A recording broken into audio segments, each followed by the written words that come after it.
BlockTalk Radio.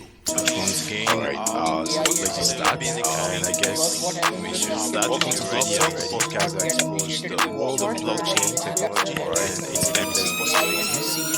Today, all right, everyone, welcome once again. And I guess we should start. If you're ready, I'm ready. Sure, I am. All right, thank you so much. All right, everyone, welcome to BlockTalk, the podcast that brings you insights on blockchain and Web3 technology. And today on the episode, we have a special guest in the house in the person of Maria Eneva-Olms. She's actually the co-founder for Ekolance, a platform that focuses on educational inclusion for people from emerging economies and creates job opportunities for them in blockchain space. Maria will be sharing her journey through the blockchain industry, and we'll be discussing how Ekolance is working to bridge the gap between blockchain education and job opportunities. So without wasting much time, let's dive straight into the conversation. Once again, we're super excited to have you, Maria. Thank you so much for honoring our invitation. And could you please tell the audience who you are and probably tell us a bit about your background on how you got involved in blockchain industry? Yeah, thank you, Barry, for the invitation. Of course, I will start introducing with my introduction. So my name is Maria. I am the founder and CEO of Ekolance. And as you correctly said, Barry, we are an organization that helps people that want to work in the blockchain space to first get the education for this, and of course, then connect them to potential employers in order to get jobs in the industry. I actually have a background in finance, so I'm based in Germany and I have lived now in Frankfurt for several years, and Frankfurt is basically the finance capital of Germany. And I have worked with banks, insurances, asset managers, funds in the past 8 years, where I have helped them improve mainly their technology. So I have done a lot of IT projects, a lot of digitization projects for the financial services industry. And with this experience, around 2018, I came across blockchain because I was working with, back then with a stock exchange here in Germany that was trying to speed up the settlement process of transactions. And we were researching different use cases, how this could be done, different technologies, how this could be done. And this is how I came across XRP and the company Ripple, because actually they're offering that kind of a technology that is based on blockchain. And this was the first time where I actually heard about the blockchain. But back then, for me, it was still very difficult to grasp what this is. And it took me some years to really understand how everything works. And like many people, at some point, I also started investing in cryptocurrencies. And I think that was the moment where I really forced myself to understand the technology more, because now I actually had money in the game. And that kind of forced me to understand really what blockchain is and how it works and what are cryptocurrencies and so on. But actually, I think this is different than many people. The first cryptocurrency I invested in is actually XRP. And only after that, I invested in Bitcoin. And the reason why I invested in Bitcoin was because I heard a podcast with Plan B. And Plan B is a mathematician who builds mathematical models on how to predict cryptocurrency prices, and he's focused on Bitcoin. That's why he's called Plan B, I guess. Plan Bitcoin. Yeah. Okay. And so he came up with this mathematical model, which is the stock-to-flow ratio, where he basically projects the price of Bitcoin. And when I listened to this podcast and to his explanations, for me, it sounded like so logical. Like he explained it so well that I thought, oh my God, so if this is really true, what this guy's saying, it's a like a very sure deal that the price of Bitcoin will just double every 4 years. So who doesn't want to have like 100% return on their investment every 4 years? I don't know any other asset that can do that. So that was the reason why I invested in Bitcoin then, and I am a big believer in Bitcoin, actually, not only because of this reason, but also because of other reasons. But yeah, this is how my crypto journey started. So first through this financial services career that I was having, and then through investing in different cryptocurrencies. All right, Maria, thank you so much. We followed you through your journey, and it was an amazing one. And before we go further, I'd like to ask you this question. Let's say, if you could describe yourself in 3 blockchain related words, what would that be? The first word that comes up to my mind is decentralized. Okay, decentralized. I would say I'm decentralized because I don't really have a center. Like I like to travel a lot and work from different countries. So in blockchain terms, you said? Yeah, we have one, decentralization or decentralized one. Yeah, decentralized. I would say I also have fast transactions. So I like to do things very quickly. So I don't think about things too much. For me, I have the mantra better done than perfect. So do things quickly. All right. And what would be the third? Yeah, the third one. The third one, maybe something innovative. Like I like trying out new things and new technologies. And I think the blockchain is very innovative. So this is something we have a similarity. Yeah. Okay, Maria, thank you so much for that. Okay, now I would want to ask, what inspired you to create Ekolance or co-found Ekolance, and what is your mission with the platform? Yeah, of course. So what inspired me exactly to do the idea of Ekolance is because, first of all, I built Ekolance through an accelerator. So I participated in a German accelerator where we were helped to develop business ideas based on blockchain use cases. And one of the parts of the process is looking for an idea, and to look for an idea, you have to find a problem.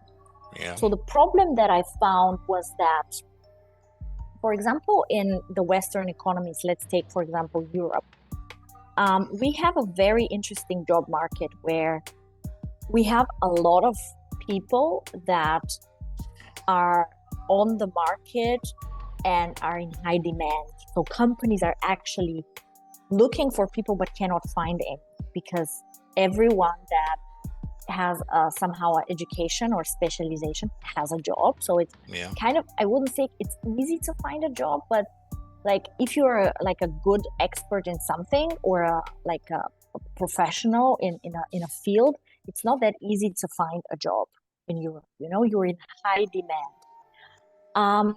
But I didn't really find any link to a more decentralized approach where Western companies could hire people from other geographical parts of the world. And I know that in Africa, I think the African continent has one of the youngest populations in the world. But at the same time, the unemployment ratio is very high, especially for young professionals. And this is one reason why I thought, okay, maybe it would be interesting to link, people from emerging countries, starting with Africa, to Western employers, to basically bridge this gap and looking for talent, looking for professionals, and finding them in a market where actually you have plenty of talent. The second reason was the cryptocurrency adoption or the blockchain adoption. So in Europe, I would say that I would measure now the adoption in terms of how really cryptocurrency are needed. So in Europe, you don't have that many use cases why you would pay in cryptocurrencies or why you would get paid in cryptocurrencies. Because we have a very stable central currency, which is the euro. And you don't have really very high inflation. So in the past year, of course, we had high inflation like everywhere in the world, but in general terms, you don't have that high inflation. You have a very stable currency, and you also have a very well working currency system or a central bank working system. Yeah. Whereas in the African continent, this is not really the case. And I think this is what led me to believe that people in Africa would like to get paid in cryptocurrencies or in a more stable currency and have access to, let's say, stable coins. And I think the use case of using cryptocurrencies is much more present in Africa. Why you should get paid in cryptocurrencies, why you should also be able to pay in cryptocurrencies, like an alternative currency model. And so putting the two together, like a market with a very good talent pool and also a talent pool that would like to get paid in cryptocurrencies or have access to cryptocurrencies or stable coins, I thought that it's a good idea to connect both, this link to the Western employers, Western companies that would pay you in cryptocurrencies and hire you with the talented young population of Africa. That would be a good use case. And this is how the idea of Ekolance started and how we started basically developing ideas how to make this happen. Oh, thank you so much. Amazing. It's super amazing how you have so much interest in Africa and how Ekolance is doing a whole lot to see that the African talented youths are included in this new technology. As an all-female founder team, like I did a bit of background research on Ekolance, and I noticed that it's more like an all-female team. So it's obvious that Ekolance is breaking the stereotypes and paving the way for more, let me say, diversity in the blockchain industry. So could you please share your experience and insights on challenges and opportunities of being an all-female team in a male-dominated space, which is blockchain? Yeah. So first of all, I would like to say I am a single founder and I'm a female, yes. So female founder team, but we're not an all-female team. We also have men in the team, but definitely our female to male ratio, I would say, is 50%, right? Like 50-50. Okay.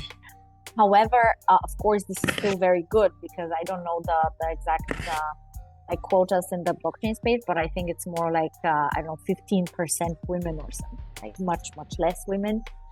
What can I say? Like the stereotypes, I think we can compare it to any other like male-dominated industry. For example, in the past, I've worked also in the financial services industry where it's very male-dominated. I believe that if you work in engineering, it's also extremely male-dominated. So you have a lot of male-dominated industries, and I think the reason about why is it like this is the same.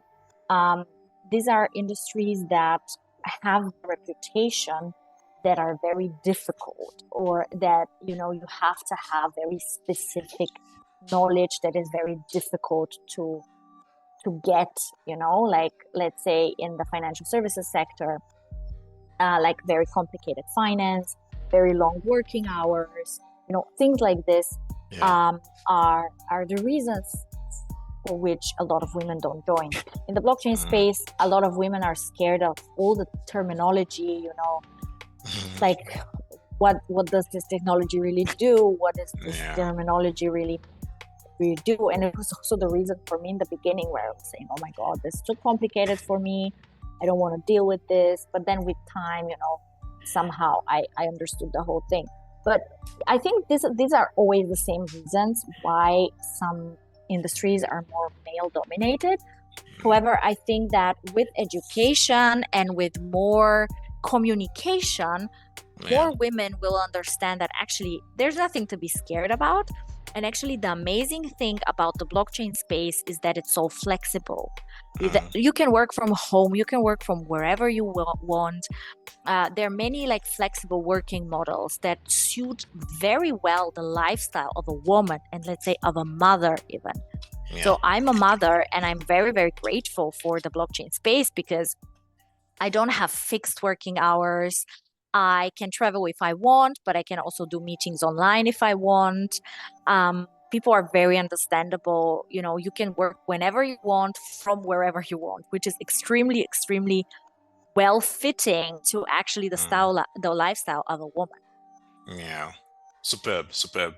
Thank you so much for that. And talking about education, how is Ekolance working to bridge the gap between blockchain education and job opportunities, especially in Africa, in quotes? Yes, so until now, we had the model where we introduce potential employers, so companies, during our educational programs. So we run different educational programs on specific topics. So let's say content creation, community management, solidity development, smart contract audit. And we invite companies to give lectures and to meet our talent. And this is your first point of contact, and this is how you can start a conversation with a company and then eventually find a job, because the most trainers that we invite are from companies looking for people, so looking to hire. And recently we have developed a new product which will scale this process, and it's an online hackathon platform called Tech Fiesta. Okay. So on techfiesta.dev, you can go and register as a participant in hackathons, which are launched by companies who are looking to increase their developer community or customer or client community, ambassador community. Also, companies who are looking to hire people through doing a hackathon. So on the hackathon platform, if you register there, you can participate in different types of hackathons. And through these hackathons, you can get to know protocols or blockchain companies that are building something. And you can either become a developer for them, so join their developer community, or get a job at these protocols or blockchain companies. Or the third option is to start your own project and get funding for this project. So basically, this is how we want to scale the process of any talent finding a job in the blockchain space. Okay. I must confess, you have a whole lot of amazing programs on your platform. I think this will be like the second educational podcast I'm having that has to do with an organization that educates people on blockchain. I happen to have the opportunity to have a podcast with the European Tech School, the dean, one of the admission officer in particular. I think I had a conversation with her on this podcast, on BlockTalk podcast, and we spoke some similar things to this. But what I'm saying here is quite different and super advanced, and you having to put your students first at hand, like put them at the forefront. So first of all, okay, I want to get an education, fine and good. Afterwards, what happens? We fix you with a job. It's a very nice one. I happen to be a student of yours too. I think I was at Ekolance. I did a course in content creation, Web3 content creation. That was sometime last year. And I think that was what motivated me to start up this podcast right now. So I would say I am one of your I'm one of your products, and I want to appreciate for giving me that opportunity or that chance to think outside the box in this space. So thank you so much so far. And the next question I have for you is based on what are some challenges that people in the emerging economies face when it comes to assessing quality education in the blockchain field? So I cannot maybe speak for everyone. I can just say what I have noticed, right? Yeah. So there are many different educational programs on the market if you research them. And a lot of them are, in my opinion, very similar. But what does make a good educational program and like a high quality educational program in the blockchain space, in my opinion, is the very direct link to reality, to real life use cases and to practice.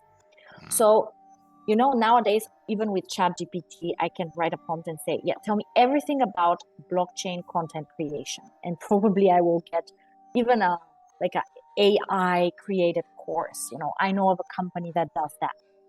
However, what makes a course really unique is the link to real life use cases and experts that can tell you about their experience, tell you exactly tips from their job, advise you exactly how to do certain things, and also the conversation you are able to have with them. So in my opinion, a very high quality education